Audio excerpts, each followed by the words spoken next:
بخواب برات پماد بزنم. بخواب. ای جانم بیا.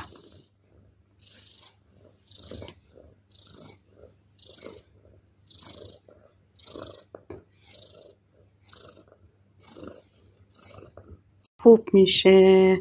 برات پماد بزنم دوباره بیارم پانسمانت کنم.